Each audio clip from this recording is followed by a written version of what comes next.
Chris Rufo, he got his hand on some leaked videos from a trans conference. And I'll explain to you, this isn't just some fringe minority. This is something that is becoming mainstream, and some of these organizations receive subsidies, which is deeply disturbing. You think the founding father, pardon my language if you have kids, think the founding fathers would have stood for this shit?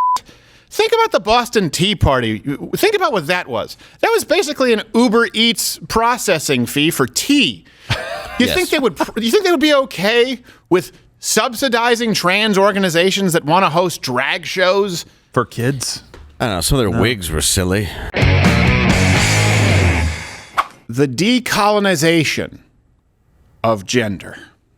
We have to acknowledge that the center of the transphobic colonial order that we are talking about that has erased this history is warfare.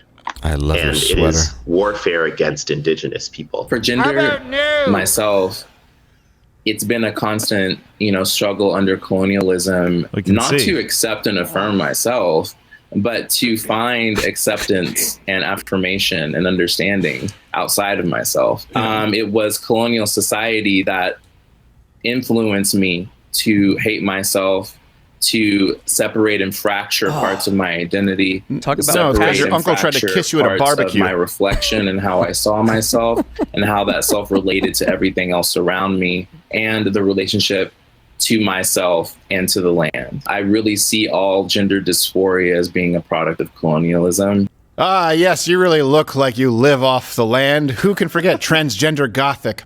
Right. Yes, it's colonial. We all learned about in high school about the trail of queers and the horrible colonial. They just came in right away, took it out on the Navajo. Yes. Who could forget wounded? Yeah. If you're going to get wounded, that's a bad place. It is. That is a bad place to take one. Well, that's where they landed at Splitteth Cock. Yes. I guess it still would be wounded knee, wouldn't it? Yes. Plymouth Clock. I guess it'd be knees. Yeah.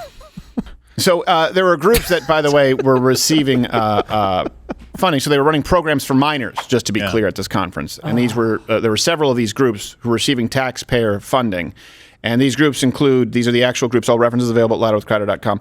The Lavender Rights Project, the Black Trans Task Force, the movie, Gender Justice League, the movie, Utopia Washington, and then this other group, Traction, should be formerly known as Friction. Honestly, Black Trans Task Force was my favorite comic book as a kid. Yes. They would all link superpowers. Mm-hmm. It was pretty good. They'd become one giant superpower. Who could forget New Shaft? Yeah.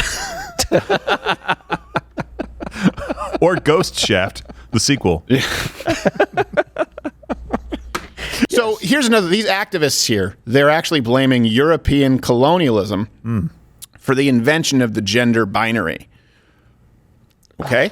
It's colonialism that's preventing, chicks with mustaches and polymer penises from being recognized as feminine. This is what they're actually arguing, and they are bringing this to minors.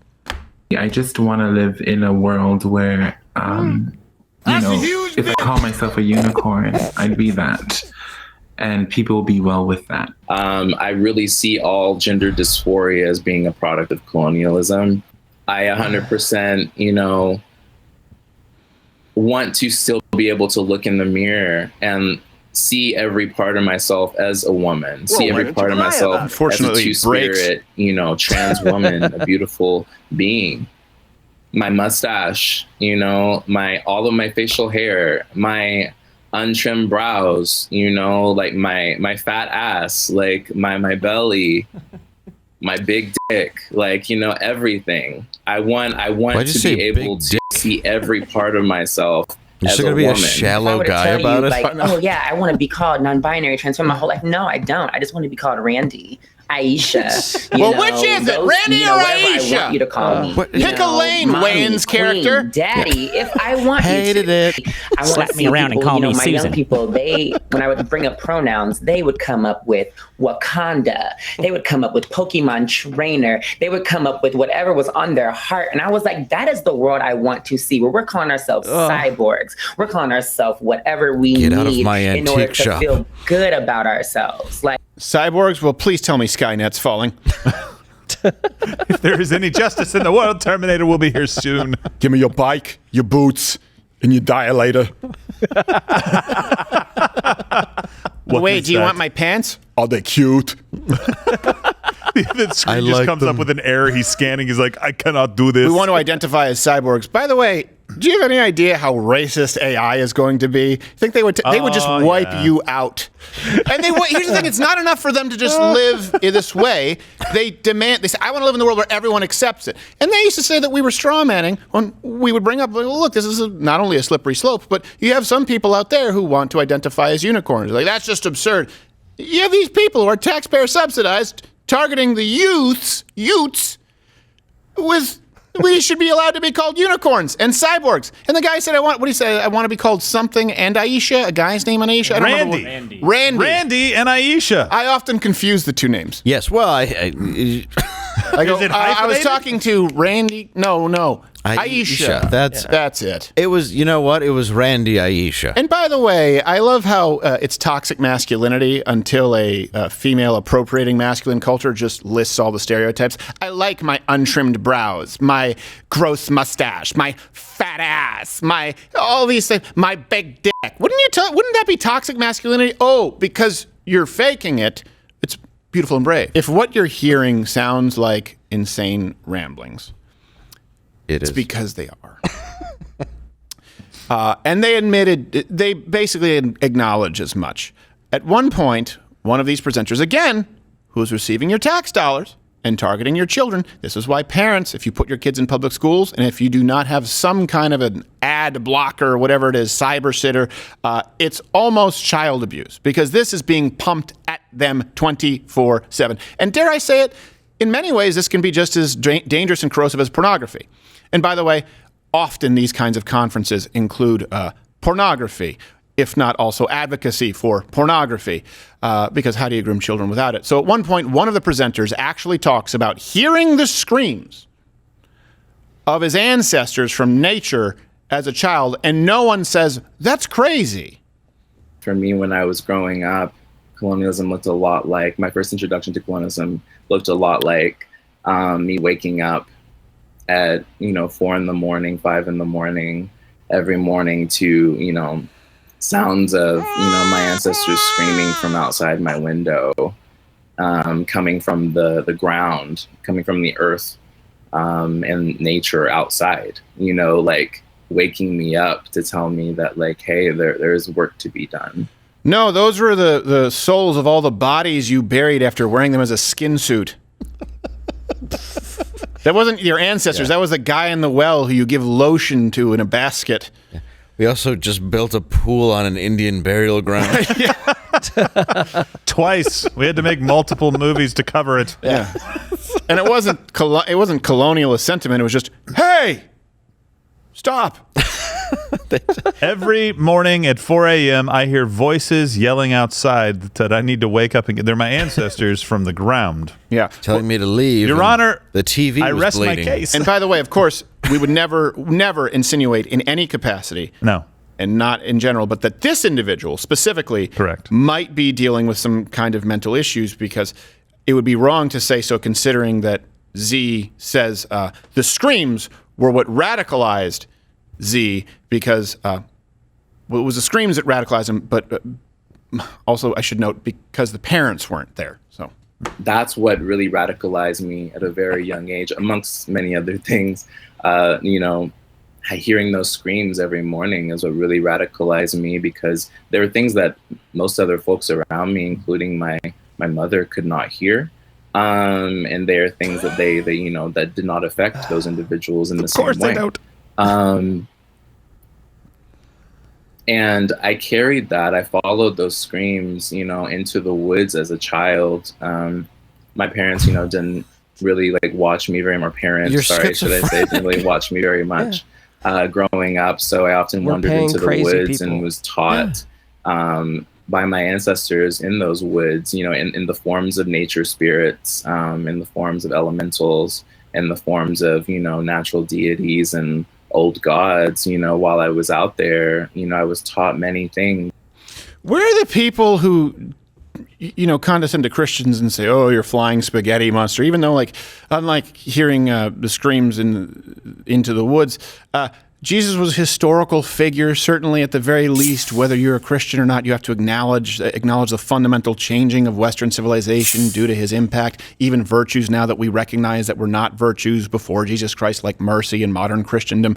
What I really find concerning, and this does to me encapsulate a lot of the issue that we're dealing with, is the person there says, the screen, my mother couldn't hear the things that I hear. It assumes that they're real. It assumes that this person is correct. It's just, well, my perceived reality is reality. That's not true. And nowhere outside of this movement, which, by the way, is anti-science, it's anti-family, it's anti-Western civilization, but it's also anti-science and it's anti-reality. Nowhere else do you get to put your hand on a hot stove and say, my reality is it's not scalding my hand. Or stand in traffic and say, my reality is there are no cars on this freeway. But here, you get to say, well, my reality must be reality, so these other people didn't hear the screams, which made me feel really isolated. That's because there were no screams from your ancestors. Yeah. And by the way, they probably weren't your ancestors. Your grandfather's probably named Lyle. It's not enough for them to just live. Remember tolerance? Now it's forced acceptance. Now it's forced acknowledgement of a false reality. And ultimately, the scam is, what do they want? It's a scam, by the way, reparations for black people in the United States. Just to be clear, I'm against that. 100%. But they want now reparations. This is not a joke. I'm so glad I have the clip. Reparations for trans people. So folks watch. I think another way that you can support people who are doing community work, if you have like access to generational wealth, if you're white and your parents, have like a savings account that is, very much so connected to slavery and land theft. What? Pay people directly, give them the money so they can have the financial security in order to rest and to heal and to connect with their communities in a way that they wouldn't have to, because they've been working, because they've been doing this work. We've always been doing this work. Being productive and what have you. I think Randy brought this up before, but like pay that money, reparations, like pay that money to us now, because we need that. We don't have, especially for Black and Indigenous folks, we don't have like, a safety net in order to take that time to heal. And it can be a privilege for some. So if you have those resources, share them. So let me just list there some of the things. I know some of the concepts. By the way, was that Austin Powers chest hair? I wasn't sure what I was looking at. I thought it was a shadow, but it also looked like chest hair. We don't want to speak out of turn. I don't know. But at this point, this is the problem. Your guess is as good as mine. It's whatever you're doing, we don't care. It's a mutable character. But let's go through that for a second. It's if you have money in your savings account, you should give money. And of course, what they really mean is the government should force you to take money from your savings account. So boom, right there. We're talking about policy. We're talking about changing the way that civilization exists. And then you should give money to trans individuals, okay? Because we've been forced to work. So what we want to do is pay reparations. Remember, it used to be pay reparations to try and balance the playing field. Yeah. Now they are demanding to pay reparations to people who are not a race, by the way, to transgender individuals, so that they can be unproductive while you pay for it. Hey, by the way, if everyone does that, how are you going to pay for anything? If everyone just rests. And again, I will say this is a bastardization of, as a Christian, what we believe to be important. Look, Christians believe in rest. Yeah. People try and say the unions gave you a weekend. No, you know who it was? God. And it was like, yeah, you rest on the seventh day. Why? Because that really took a lot out of me, making people and the whole universe. You're like, okay, you know what? You've earned yourself a day of rest. These people want to rest always, and they want you to pay for it, and they're indoctrinating an entire generation with this. That's how you do away with Western civilization. You have an entire generation of people who grow up thinking, well, you know what? You should have to pay for someone else to do nothing, because a very, very long time ago, some colonialists landed, and they committed genocide against chicks with dicks. I didn't know that. I have a PhD in these studies. That's where we are headed. And they're not even hiding the ball anymore. The motivations are completely, dare I say, transparent. Almost as transparent, by the way, as the transparent.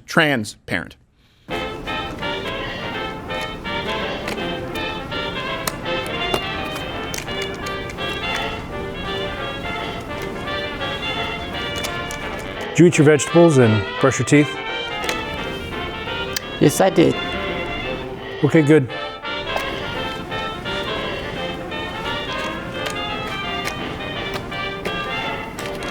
See, I don't really have a problem with that. Best show on Hulu.